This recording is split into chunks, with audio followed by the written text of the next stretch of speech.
It's time to transform your health with one of the nation's leading and growing authorities in total health. Over the next hour, learn from experts on how to revolutionize the health of those you love most. This is Ask Dr. Ernst. And now, here's your host, Dr. Aaron Ernst.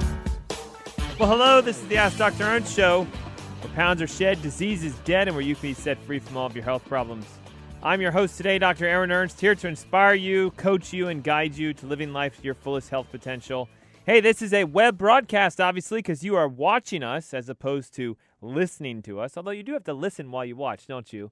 But regardless, we're coming at you through the internet, and it's partly because, of course, today's show is preempted, and we wanted to make sure that we get all this great information out for you. This is still your health hour, so if you're struggling with something like heart disease, high blood pressure, cancer, diabetes, maybe you want to lose weight, maybe it's some sort of medication, we're going to show you today how to change your mindset for health, which will help you to change your health. Not only is today's show going to help you with a transformation in your health, but you can also, don't forget, find all sorts of resources, health tips, recipes, protocols on our website, which is askdrernst.com. That's askdrernst.com. You can also, through that web portal, contact us directly. If you have a health question, we have a health answer. If you're looking for some medical advice or maybe just to be pointed in the right spot, think of it as a free consultation. There's no co-pays. There's no lines.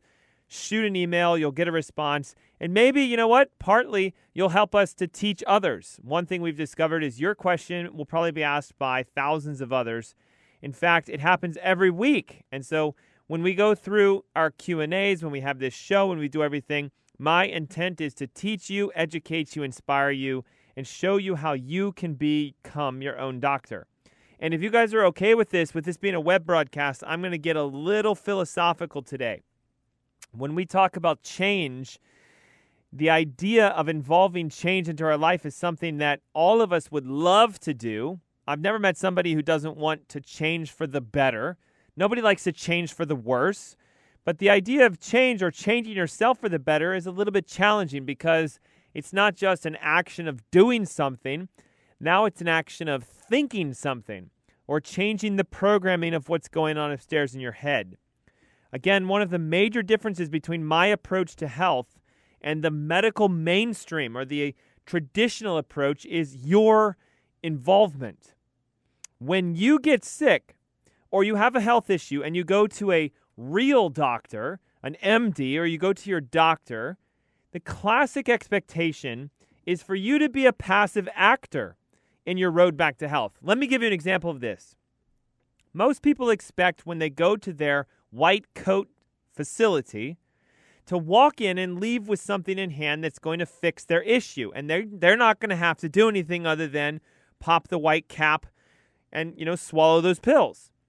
So just imagine this. If you went to your MD, your real doctor, with high blood pressure, and you sat through the consultation, just imagine for me with a moment, what if this is what happened?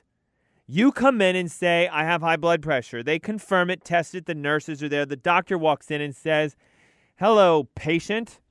I have a protocol that is proven with 90 to 95% success rates that if you do this, your blood pressure will go away. And isn't that what you're here for? Yes, patient, I am. I want my blood pressure better. Okay, here's what we're going to do. I'm going to show you how to eat, what to drink, when to eat it, and the foods you should avoid and the foods you should add so you can lose 20 pounds in the next 4 weeks. I'm going to take you through a workout protocol. In fact, here's a 7-page document with the 7 exercises that are proven to lower your blood pressure according to research. And literally, they'll give you the articles. And then they're going to say, by the way, we ran some blood on you, and it looks like your vitamins are deficient, you're missing this, your minerals are low, your selenium's down, and your salts are off, which, of course, is one of the causes of high blood pressure. So we're looking for the cause. And then they say, oh, there's some anecdotal evidence. You might just try this. There's no research yet that if you diffuse lavender, ylang-ylang, clary sage, and frankincense oils at night when you sleep, you can lower your blood pressure. And by the way, we, the doctor's office, want you to buy your own blood pressure monitor so you don't have to come here every week and measure yourself in the morning and the evening chart it out, and send it to us at the end of every week. Do that, and you will be healthy. Now, I bet you, most of you would go like, oh my God, like that's a lot of work. Like I have to buy stuff. I have to change my diet. Oils that I have to diffuse at night. I don't even know what that means. You want me to monitor my blood pressure? I need to buy the equipment and measure it in the morning and evening and email it to you? Gee, doc, isn't there something that I can just take so that I don't have to do all of that? That's a lot of work. Now, the doctor's going to say something like this. Well, we have this pill that will also make your blood pressure lower, but it has side effects. We're going to force your body to do something that it normally wouldn't. And yes, while it may make your numbers look better, you're going to have to take this for the rest of your life. And the challenge is, unfortunately, guess how many of you are like, I'll just do that. I don't want to change me. Are you serious? I'm the cause of this? So my approach is to put you in the driver's seat for your health. You take action, and you will have better health. Guys, it's proven.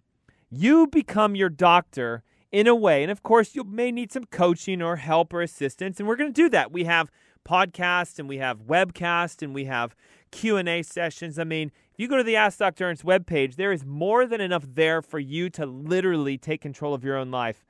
But there's a challenge with this. Napoleon Hill, who wrote the book Think and Grow Rich, basically proved and did some studies, and there's a Yale study to show this, that only 3% of people will do what is necessary to have a change in their life. Let me give you an example. Let's say that we discover, which has been proven, that if you put $4 a day aside into an account, which is really not that much money. You guys spend this more than that on lattes and things like that every day. If you put $4 a day into an account every day for the next 30 years, you're going to have $1 million or more by the end of that time frame, especially if you invest it properly. And there's even studies that show if you use this account and do that account, guaranteed going to happen. What Napoleon Hill in his book Think and Grow Rich showed is that if you give 100 people that option, statistically only 3% of them are going to do it, which is just kind of mind-boggling to me. It's kind of like, if you do this, this, and this, you're going to get healthy, you're going to get off your medications, and you're going to heal. 100 people are given that same protocol, only 3% do it. Here's a quote from his book. Knowing what you're aiming for is essential. A famous Yale study where they took students, researchers discovered that only 3% of people had written goals and plans for their entire life. 97% of the students surveyed had no plan, no goals, nothing they were aiming for. And 20 years later, when they interviewed those 100 people, only 3% were more financially successful and had the life that they wanted compared to 97%. And when they found out which were the 3%, they went, oh my God, they're the ones that when we sat them down said, I know what I want. And the other ones that said, I don't know what I want, didn't survive. They didn't make it. So if you've ever been to one of my events or you've heard me talk about this 3%er mentality, this stuff is legit. It's real. And it refers to the reality that even if I gave you, like paid for you to do it, only 3% of you would actually do what it takes. It comes back to the idea of mentality. Why is it that 3% of people succeed? It's because instead of them asking, how do I do something? They ask the question, why should I do something? And so let's talk about health for a second. Let's say you want to lose 20 pounds so you can get healthier. A 97%er's first thought is going to be, how do I lose weight? And they're going to want to know, how hard is it? Or how much will it cost? Or how. Every single thing they think and say starts with the word how. Now, a 97%er, and again, these are the people that pull off miracles. They're the ones that, when you say lose 20 pounds, they lose 30. They're the ones that say, a doctor says you need to take this medication for the rest of your life, and they say, no, I don't. They're the ones that, somebody says you're going to die from this cancer, you're not going to be around 6 weeks, they're around 6 years later. Their first question is why? Why should I do this? So I want you guys, again, I'm going deep philosophically. It's a huge difference to say how first, to say why first. And in my understanding of it, and what I see clinically and everything else is, the how is looking for a method to excuse yourself from pulling off greatness in your life. So for example, if I say to you, listen, if you do X, Y, and Z, you'll no longer be on medications. You won't have to, be struggling with your energy. You're going to lose all this weight. Most people are going to say something, if you're 97%er to me, that says like this: how do I do that? How much is it going to cost? And is my insurance going to pay for that? Okay? That mentality right there is going to set yourself up for failure. If you instead say, why do I want to do this? Then what you do is you go deeper into the root of your core, into your essence, it's into your being. So we know this as what's known as the how, do, be mentality, or have, do, be. See, it works like this. Most of us think that we have to have something before we can do something, before we can be something. So because it's a health show, let me talk to you about it. Many of you will say stuff like, well, I can't do that because I have diabetes, or I have cancer, or I have whatever. You fill in the blank. And your brain is basically thinking, even though you're not saying it, if I didn't have this, then I could do that, and therefore I would be something. And the problem with this is that's not how the universe works. It's not how science works. It's just a backwards mentality. If you think you have to have something before you can do something, you're going to find out you're always going to be in the want of having. I need to have more. I need to do more. I need to be more. And that's what we all want by definition. So what we need to do is flip it. And we need to reverse that mentality into the be before you do, before you have. And this is why a 3%er knocks it out of the park with their health. In order to discover what you want to be, you have to know why you want to be that. So if I want to be healthy, I need to know, why do I want to be healthy? What is the purpose for it? And what you'll discover is, if the purpose is superficial, like, I want to fit into some skinny jeans, then it's not strong enough to propel you to doing something or having something. You might do a workout for a couple weeks, but then when the jeans come on, you've hit that goal and you're like, well, why do I need to be healthy anymore? I hit my goal. Oh, well, maybe I need to be healthy so I can stay in these skinny jeans the rest of my life. But again, it's such a superficial thing to think I'm doing everything because I need to have myself in skinny jeans, okay? So let's look at it a little deeper. What if your be, your why, is to be around for other people, or to teach others, or to live a great life so you can be there for your family, or be there for your spouse, or be around for your grandkids? The be first is what you need to go after. Now, what most people have difficulty with is they go, well, I don't have it right now. I don't have my health. How can I be health if I don't have it? And that's the mentality of a 3%er. Even if you don't have something, you have to recognize you do have it, you're just not doing it. So for example, all of us have health. We all have the ability to heal. It's just some of you aren't healing because you're not doing the things necessary to heal. Why aren't you doing them? Because you think you have to have them first. And listen, I know this is deep, and the reason I'm doing this on a webinar is so that visually you can see this while I'm speaking. You have to be something before you can do something, before you have something. And the challenge with most of you is you want to have something before you do something so that you can be something. And this is deep. And I know this is going to make your brain explode because you're going to keep asking me the same question everybody does. How do I be something if I don't have it? How can I be wealthy if I don't have money? But remember, wealth is not the status of having dollars in the bank. Wealth is a mentality. You can be wealthy regardless of how much money you have, because it's all about how you define wealth. If your definition of wealth is lots and lots of money in the bank, I guarantee you interview people who are worth net millions, 10, 15, 20, they're going to always say, well, I could have more. I could be wealthier. There are people who have more than me, so I'm not wealthy yet. And it's like you keep chasing after the have. If I just have more, if I have more, then I can do more and I can be more. And that's not the way it works, guys. You need to recognize you have everything that you need right now. You can do anything that you want to, that you put your mind to, but it's all about, are you going to be that person? So let me give you an analogy towards, say, fixing high blood pressure, for example. If your goal is to have lower blood pressure, then you need to go, okay, well, let me use the equation properly. Have is on the right, lower blood pressure. In the middle is do. And the do is, what would you do to have lower blood pressure? But in order to write down the do's, do this and do that, or don't do this and don't do that, you need to write down the be. And the be is this. What kind of person do you need to be to have lower blood pressure? Oh, now I need to be a peaceful person. I need to be a happy person. I need to be a joyous person. I need to be healthy. And so now that I've defined my be, why do I want to be a happy person? Why do I want to be a joyous person? Why do I want to be a healthy person?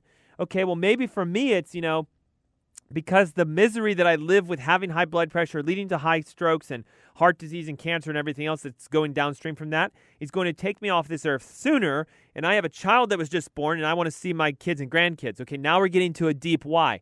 Maybe it's, I feel called to teach other people how to have their health. And I don't feel like I can do it yet because I don't have it. That's the old way of thinking. You already have it. You just need to be health before you can have it. So if I discover my why, my be, now you'll start to find the doings very easy. Because watch, ready? How do you do peace? How do you do happiness? What we've discovered today is that your thoughts are simply a reflection of your actions. If you want to think happier, if you want to act happier, you need to perform what happy people do. You need to laugh more. You need to joke around more. You need to have fun with life. And by doing those activities, you'll automatically have that sensation in your life. So look at it this way. If we be healthy so that we can be around for our grandkids, you will automatically start figuring out what you're supposed to do to be healthier. And most of you know what to do, which is what's so crazy about it. If I sit you down and I say, listen, what do you need to do to lose weight? Everybody's going to say, well, I need to stop eating what I'm currently eating. Okay, step number 1. Step number 2, I need to eat healthier than I am right now. Okay, great. That's step number 2. Step number 3, I should probably exercise more than I am right now. Okay, great.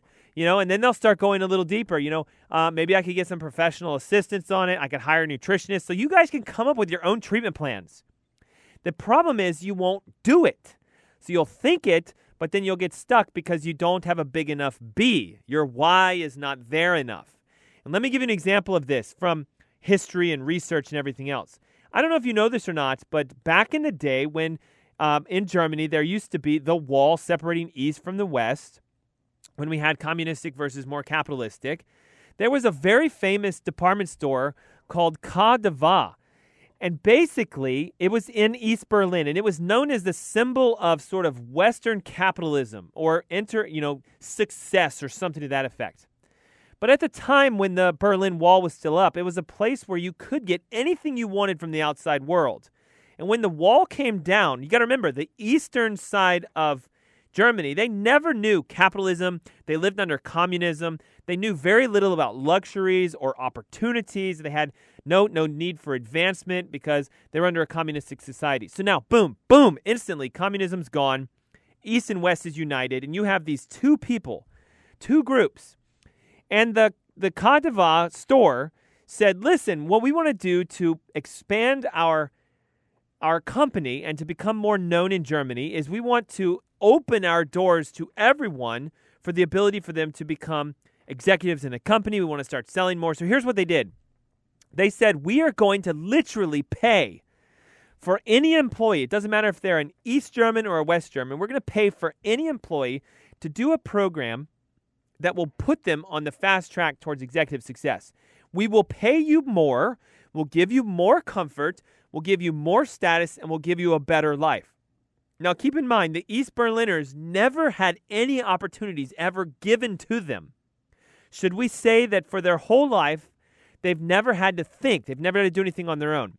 Now they have this opportunity given to them freely. You can do it. We'll pay you more. We'll give you more. You'll have more in your life. And guess how many people took advantage of that opportunity? Exactly 3% of everyone that was offered the chance. And I'd like to say it's this. The be, do, have mentality, be first, do second, have as a third, is what defines success in your life in every area. It can be in your finances. It can be in your health. It can be in your personal life. It can be in whatever you want. So we look at things like that, and we look at Napoleon Hill's book, and we look even like what Gandhi says. I mean, come on, Gandhi, right? Be the change that you want to see in the world. And when we talk about this, he's not just saying, be somebody who sees a change. He's going, no, you should be the change that you want to see, and then that change will take place. So change takes place in yourself first. And I'd like to use another example of something that's more cultural and more today to let you know why this stuff is really true and it works. In the computer industry, there are two conglomerates who make computers. There's Apple Computer and there's Dell. Dell Computers is a rather large computing company. And when you look at their marketing, and this has been analyzed and studied, Dell came up with a campaign that said this: we want to show you what our computer can do. Look at all the amazing stuff it can do. It's fast, it's sleek, it's stylish, it's got lots of memory. When you buy this computer, you can do all these great things. And they pushed this campaign for a long time. Apple, on the other hand, at the same time says, no. It has nothing to do with our computer. It has to do with you. Hey, look, you're creative. You're an artist. You're interesting. You're different. You're stylish. You're somebody who thinks outside of the box. You're ahead of the curve. And you know what? Yes, you're great. You're amazing. And by the way, we have a computer for you. We make our computer for people who think like you. And when you buy it, you're going to be a part of a culture. You're going to be connected with other people who think like you, and you'll be a part of a company who wants to change the world. We want to see things differently. We want to think differently. And guess what happened? Apple computer sales went through the roof, and Dell was sluggish the whole time. Why? Because Apple said, we want you to be someone, and Dell said, we want you to do something. Do you guys see the difference? If you approach the be first, great successes, great results. And I'm here to tell you, people pay thousands of dollars for marketing and advertising and agents to come in and say, how can we get more people to do what we sell? And the answer is, don't have them do anything, make them be something. And I'm faced with this issue constantly. When I take people and help them to walk through their health, usually what I get is this: well, what are you going to do for me, doctor? And what do I have to do? And the challenge with that is you guys are missing the first step. Remember, the equation is be first, do second, have third. Everybody comes to me saying, well, I want to have better health. What do I need to do, doctor? And that's even in the health profession at large. There's my white coat analogy in the beginning. I have high blood pressure, doctor. What should I do? Take these pills. Okay, great. But there's no be. They never talk to you about who you need to be so that you don't have to do those things. So is change hard? Well, it's in the eye of the beholder. If you ask a 3%er, somebody who's had drastic change in your life, you know what they might say? Well, there was work involved, and it required some time and effort and energy, but it was really easy to do. Notice the difference? It was just hard for me to make my plans, make my change, ensure my success, become self-reliable. When you look at somebody who generally tries something and fails, which, by the way, I find it comical when you talk to somebody and you say, hey, how did that diet go? Well, I tried it. What do you mean you tried it? Well, I did it for a couple days. It didn't work, so I quit. That's trying. Trying is also, by definition, the excuse that someone wants to give when they don't want to say, I failed. They would rather say, it failed. That diet didn't work. No, you didn't work. That diet didn't give me the results I want. No, you didn't do the work you needed to get the results that the diet gives. You guys see the difference? If you say stuff like, well, I tried and I didn't get the results I wanted, no 3%er on this planet ever says that. They'll go like this. Well, I tried something, it didn't work, so obviously I need to do something different, because the protocol is always there. It's universal. It will always give results. If somebody else can get the result, so can I. 3%er mentality. 97%er mentality, oh, it's a lot of work, it's hard. I don't know if I can do it. It's going to cost too much. It's going to take too much time. You guys see, it's all about how you think. So what do we need to do for you to get healthy? We have to change your mental state. Dr. Richard Connor wrote an incredible book I'm going to recommend you guys read into if you want massive change in your life. It's called Rewire Your Brain. And what he talks about is essentially you have two brains. And if you think about it like this, I bet you can relate to this. Ready? Here we go. Dr. Connor calls one of your brains your automatic self, meaning It's the there's one side of it that says your automatic self, just what sort of comes to you innately, and the other side is your higher self. So you have these two selves, automatic and higher. And the automatic self works on things that are very basic. Think of it like a rudimentary instinctual level, right? So like when you're cold, you have to start shivering so that you increase your body temperature, and it happens automatically. It's the automatic self. The higher self is going to say, well, I should just put a coat on because I'm consciously thinking about it. Okay, so now ready with? When you react without thinking about something, it's an automatic response. So for example, when you want something to eat and you think of something like a cheeseburger or a cookie, your automatic self instantaneously within a half a second goes, no, I like them and they're good, they taste great. Eat one now, go for it. That's the automatic self. But at the same time, in your head, you have your higher selves going, are you an idiot? Cheeseburgers, cookies, bad fats, high cholesterol, sugars. Do you know that if you do this, you're going to get fat? But you know what your automatic self says? I don't care. I like it. I want to do it. And you know what's funny? Most of you have never exercised your higher self. And as crazy as this sounds, your rudimentary, elementary sort of automatic thinking will always overrule the higher self unless you train the higher self to step in. Dr. Richard Connor, this is what he's saying. Your higher self knows that even though things taste good, smell good, look good, that it's going to be a temporary fix. You're going to get a dopamine rush, and it's only going to be for a short term. So just think about this. When you're driving and you see the golden arches or you see the bells or whatever, you guys know what I'm talking about. You see those things, and you think for half a second, it's only $1.50. It's going to taste great. Little onions, some pickles, sounds good, right? Instantaneously, that's your automatic self. And you know there's that other voice, right? Some people dictate it as you got the angel on the left shoulder and the demon on the right shoulder, right? You guys know this mentality?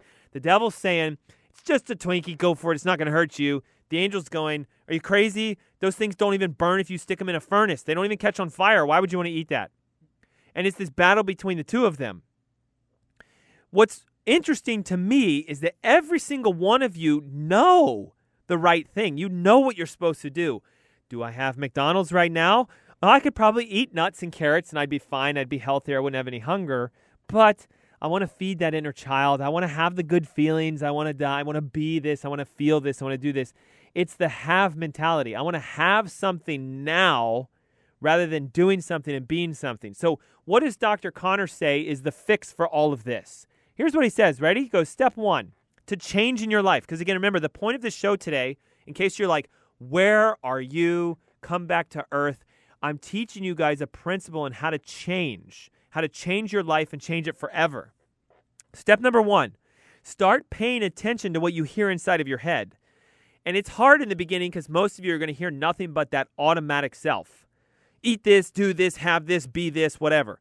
Second, once you start paying attention, find out the difference. What's the difference between the thought of, I want McDonald's for lunch and I want a salad for lunch? Obviously, it's a little more, there's I'll call it a dichotomy between it. You have instant gratification, pleasure, long-term lasting results.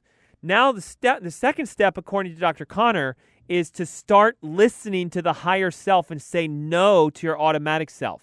Because let's be honest, most of us are often ignorant when it comes to some of the basic things we should do or be to have our health. As adults, we all know sugar's bad. We all know bad fats are bad, and fried foods are bad, and exercise is good, and we should drink more water. We should be more positive. But most of the time, we just don't listen to that.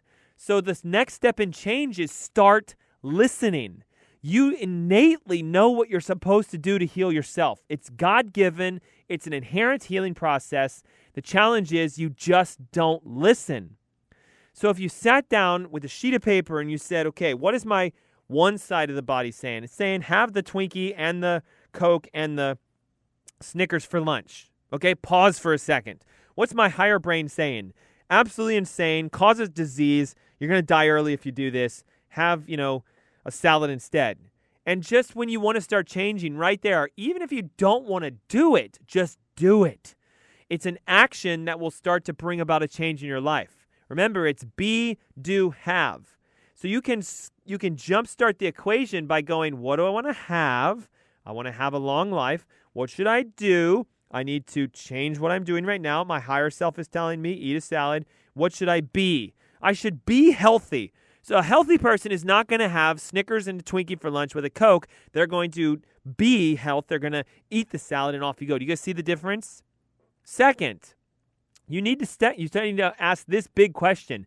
Do you really want to do that? Now, this is deep because it's your why. Do you really, really want to be healthy? Do you want to have good looks? Do you want to be energetic? Do you want to be free of disease? Truly, do you want it? And you may think this is insane, but I work with a lot of clients all across the U.S., and sometimes I literally have people say to me, I just don't want to do that. Why? Because it's too much work. Really? Okay, well, let's pause here for a second. Is it really that much work? And then what I usually find out is they go, well, no, it's just I don't want to not have my condition. Sometimes I've had people who are, say, disabled, for example, and their disability gives them things, for example, money and freedom because they don't have to go to work, and time with their family, which is all very happy for them. That's what they want to have. And if I speak to them and say, well, listen, what we're going to do is we're going to get you out of your disability state. We're going to get you healthy. We're going to get you healing. We're going to get you working again. You're going to become a part of society. You're going to start having an impact. You're going to be a great person. You'd be amazed. Some people that are disabled are like, nah, don't want it. I'm okay being where I'm at because I get this and I don't have to do that. It's a challenge. Sometimes people truly just don't want to be filled with energy. And you're probably shaking your head going, those guys are nuts. But that's the classic 97%er mentality. So, step number 1, pay attention to the difference between your automatic voice and your higher conscious voice. Number 2, listen to the higher conscious voice. It's really there. It's your instinct, your intuition. It's your God. It's your innate. It's your spirit. It's whatever you want to call it. The universe. It's that thing talking to you, telling you this is what you should do. And then discover, do you really, truly want it? In these cases, you might not be ready for it yet, which is okay, but sometimes, as I've seen, it takes a crisis for someone to turn their life around. And while that's unfortunate, it's sometimes not until we get the cancer diagnosis that we go, oh crap, I really do need to be healthy now. Or until we go bankrupt, or until they take our kids away, or whatever it is, until you lose your house or you lose your job. That's when all of a sudden the light goes off and you go, I need to be now. I need to be. Okay? Next step is to actually start creating affirmations and visualizations. And this is a really huge trick that might sound new age-ish. It might sound, strange, but I promise you it works. I do it every day, and it's something I coach people on how to change their mind. Regardless of where you're at in your life, you have to say what you want to be. Remember, it's be first, do second, have last. You need to be a healthy person. You need to be energy. You need to be happy. So you have to start lying to yourself, even if you're unhealthy. If you're taking 17 medications, you have to wake up in the morning, look yourself in the mirror and go, I am healthy. Because you're changing what is going to go on between the automatic voice in your head and the higher voice in your head. The automatic voice in your head is going to go, are you nuts? You take 17 medications. You're 60 pounds overweight. You're not healthy. But your higher voice is going to say, I have the ability to be healthy. So you wake up in the morning, you say, I am healthy. I'm full of energy, even if literally you're using toothpicks to keep your eyelids open. I have so much energy, I can give it away to others. What are you doing? You're professing who you are. You're professing your be. I am healthy. I am energy. I am happy. I am life. And guys, I know it sounds crazy, but it's how you program your subconscious to get away from the automatic voice. And even me, I've been doing this for years now. My voice inside my head still tries to argue with me. There's a pastor here in Charlotte who called it the chatterbox in your head. He said, you've got to crash the chatterbox. You have to literally fight the inner voice. I am healthy. No, you're not. I am healthy. No, you're not. I am healthy. You ate donuts for breakfast. I am healthy.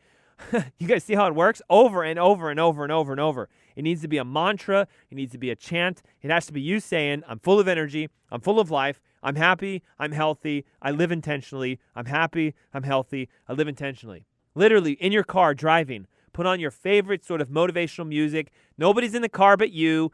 Keep the windows up. Nobody will hear it. And you're just rolling down the highway. I'm happy. I'm healthy. I'm energetic. I'm living my life. Do it a lot. Next step.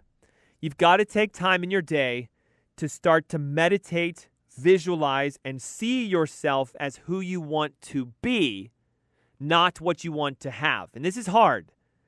I don't want to look at myself as having more money. I want to look at myself as who will I be when I have that? When I have X number of millions, what will I be? I can be an influential person. I can be someone who's charitable. I can be. I want you to physically sit down for 10 to 15 minutes a day, close your eyes, and start seeing yourself being that. Do the activity in your head of what you would do when you have what you want. Let's look at it this way. I want to have my health. I want to stop taking medications. I want to have lots of energy. I want to be young and vibrant and alive and youthful. I want to be playing with my grandkids. Perfect. Ready? Close your eyes. Take a deep breath in and see yourself already doing it right now. You wake up in the morning. You can put your feet down. They don't hurt. You don't have to go to the bathroom immediately. You don't have to go to the counter and pop the pills. You literally get up and you start doing push-ups. I don't know, whatever you want. It's your life. You create it. Meditation is immense. They've actually proven it helps to lower your stress. It helps to manage your enzymes, your cholesterols, your blood levels, and it starts to change your brain. Literally, get very detailed in what you see in your head. If you want to see yourself like, I don't know, an energetic, active person who's 20 pounds lighter, maybe you're playing soccer with your kids or your grandkids. Literally, you got to see yourself running with them, kicking the ball, jumping, rolling, even though you're 80 years old. You have to imagine yourself eating salads and organic foods and enjoying it, smiling, loving the flavor of it. See yourself running down the beach wearing athletic gear, smiling. Listen to the sound of your feet on the pavement. See it visually in your head. And it takes time to do this, but what happens is 10 to 15 minutes a day with those mantras, and this step is how you transform your life. If you do this enough, what will happen is it starts to become your new inner mind, your new automatic self. So what's going to start to happen is this. Remember before we said the analogy is you're driving down the road, you see the golden arches, you see the double bells, you think, $1.50, it's pretty cheap, it tastes good, I want it now, right? Your new subconscious mind, after you've been doing all this, is going to go like this. You're driving down the road, you see the double arches, and you go, oh my God, those things cause heart disease. And look at all the people in this line. Maybe I should drive my car through the drive-thru the opposite way and crash into the building so no one else can get in there. I'll control the accident. I'll rev my engine so fast it'll overheat and it'll stall out, and I have just done humanity a favor. Do you see the difference in mentality? You're going to do something different. If you vibrate at a deep enough core, you might even go rogue and start showing people how eating fast food is the cause of all disease. You start a campaign. You do what people like the Food Babe and Mike Adams and all these guys that have all these blogs, and they're trying to bring culture back into the reality of what it should be. Take the food and the crap back out and get it back to normal. Sign petitions and leverage and lobby. Why do people do that? Because they discovered that they can be something, then they can do something, and then they can have something. I promise you this. If you want to have a change in your life, you have to do things that are different than what you're currently doing. And in order to do something different, you have to be someone different. Most people think that if they have something, more time, more money, more love, whatever, that they can start to do something. Take up a hobby, go on vacation, buy the home they've always wanted, have a great relationship, which will allow them to be something. I'll finally be happy, I'll be peaceful, I'll be content, I'll be in love. This is the way the mentality of every single person, for the majority of it, 97% of you think that way. If I just had more, then I can do more, then I can be more. But in reality, you have to flip the switch.